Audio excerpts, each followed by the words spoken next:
আসসালামু আলাইকুম dear viewers, আজকে আপনাদের সামনে ইনফিনিটিভ আর্ট লেসন নিয়ে হাজির হলাম। তো চলুন দেরি না করে লেসনটি শুরু করা যাক। হেজিটেট টু, কিছু করতে চিন্তিত বা দ্বিধা করা, অর্থাৎ be worried to do something.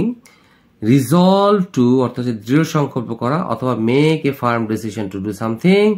Seek to plus verb one, কিছু করার চেষ্টা করা বা ট্রাই টু ডু সামথিং।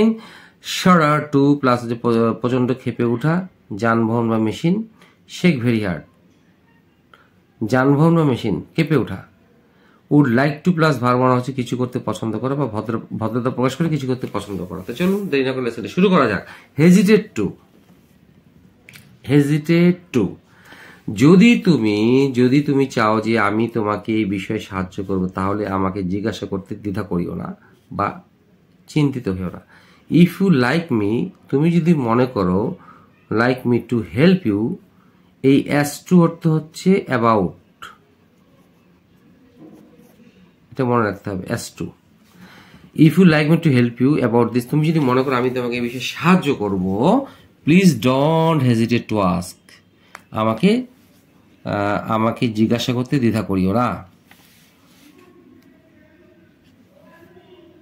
হ্যাঁ, তাহলে কি করতে পারি? Please don't hesitate to ask এটা করতে পারি, অথবা please don't be worried to ask, এইভাবে করা যেতে পারে। Don't be worried to ask, হয় আমরা এই প্যাটার্ন দিয়ে করবো, নতুবা আমরা এই প্যাটার্ন দিয়ে করবো। আশা করি বুঝাতে পেরেছি। এখন আসি আমরা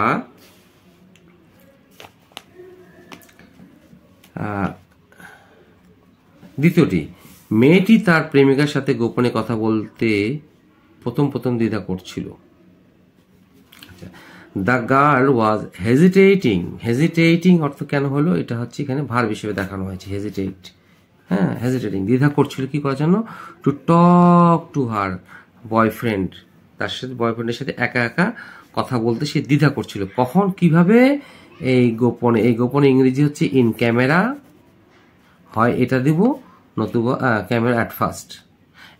এই ক্যামেরা গোপনের ইংলিশটা হচ্ছে, একটা হচ্ছে behind close door, behind the curtain, in silent, secretly. প্রত্যেকটার অর্থ হচ্ছে ইন ক্যামেরা গোপনে, সিক্রেটলি মানে গোপনে, ইন সাইলেন্ট গোপনে, বিহাইন্ড দ্য কার্টেন অর্থ গোপনে, বিহাইন্ড ক্লোজ ডোর হচ্ছে গোপনে। আশা করি বোঝাতে পেরেছি। আবার এইভাবেও করা যেতে পারে, the girl was worried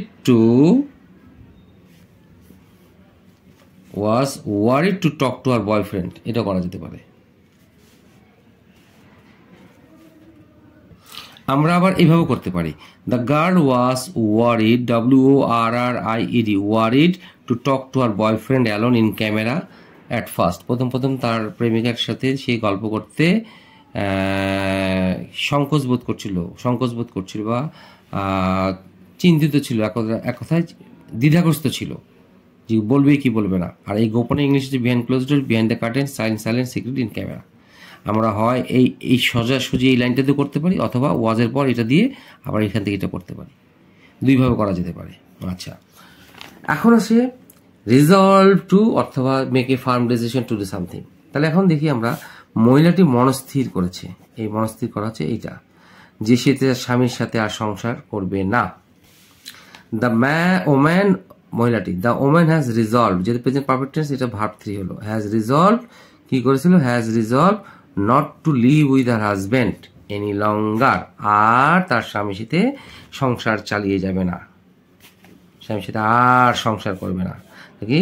two live with her husband any longer, বা to continue with our husband any longer, এইভাবে করা যেতে পারে। হয় আমরা এই প্যাটার্নে করবো, নতুবা এই প্যাটার্নে যাবো। The woman has decided, present perfect tense, decided verb 3, firmly মানে গভীরভাবে সংকল্প করেছে, অথবা the girl has made up her mind, তার মনস্থির করেছে।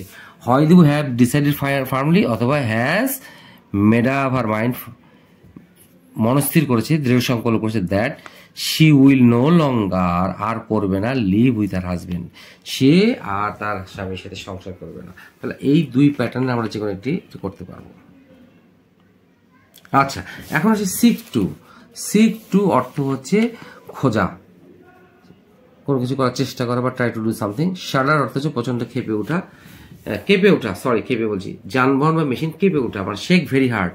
আর উড লাইক টু অর্থে কোনো কিছু করতে পছন্দ করা। এখন চলে এসে আমরা 4 নাম্বার। 4 নাম্বারে কি আমাদের সব সময় মানুষের ভালো কিছু করা উচিত, বিশেষ করে জাতীয় সংকটকালে। উই শুড সিক, মানুষের ভালো কিছু করা উচিত বিশেষ করে জাতীয় সংকটকালে। তাহলে we should seek to do the good to the people. দেখেন, এই ডু হচ্ছে কিছু করা, দ্য গুড মঙ্গল কিছু করা, টু দ্য পিপল মানে লোকদের কিছু করা উচিত, চেষ্টা করা উচিত। We should seek to do মানে আমাদের বিশেষ করে জাতীয় সংকটকালে দেশ যখন সংকটের অবস্থায় যাবে তখন আমাদের উচিত তাদেরকে সাহায্য সহযোগিতা করার বা চেষ্টা করাটা। স্পেশালি বিশেষ করে ইন দ্য ন্যাশনাল ক্রাইসিস, জাতীয় সংকটকালে, অথবা ডিউরিং দ্য ন্যাশনাল ক্রাইসিস। আশা করি বুঝাতে পেরেছি। এটাকেও আবার করা যেতে পারে এইভাবে, we try to do something.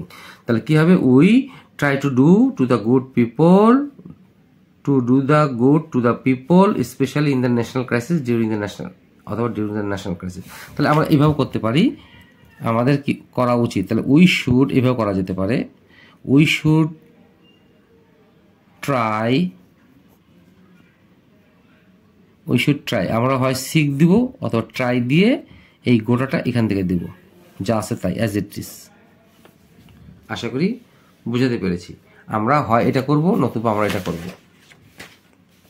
আমি আবারও রিপিট করছি, আমরা বলবো উই শুড সিক, চেষ্টা করা উচিত, টু ডু দ্য গুড, কি ভালো কিছু করা উচিত, কাদের? টু দ্য পিপল, এই লোকদের জন্য মঙ্গল কিছু করা উচিত, বিশেষ করে জাতীয় সংকটে, অথবা ডিউরিং দ্য ন্যাশনাল ক্রাইসিস, জাতীয় সংকটকালে। আবার এভাবে করা যেতে পারে, we should try to do we should try to do the good to the people, লোকদের মঙ্গল কিছু করা উচিত, কখন? বিশেষ করে জাতীয় সংকটকালে, ডিউরিং দ্য ন্যাশনাল ক্রাইসিস। সিলেটগামী বাসটি প্রচন্ড কাঁপতে কাঁপতে থামলো। দ্য সিলেট বাউন্ড, এই সিলেট বাউন্ড কিভাবে লিখতে দেখেন, সিলেটগামী বাসটি শাডার্ড টু এ হল্ট মানে কাঁপতে কাঁপতে থামলো। আপনি কি 1 কাপ কফি খেতে পছন্দ করবেন? Would you like to have a cup of coffee? আপনি কি 1 কাপ কফি খেতে পছন্দ করবেন? আশা করি আপনাদের লেসনটি ভালো লেগে থাকবে। ভালো লেগে থাকলে অবশ্যই লাইক, শেয়ার, কমেন্টস করবেন। সেই প্রত্যাশা। আসসালামু আলাইকুম।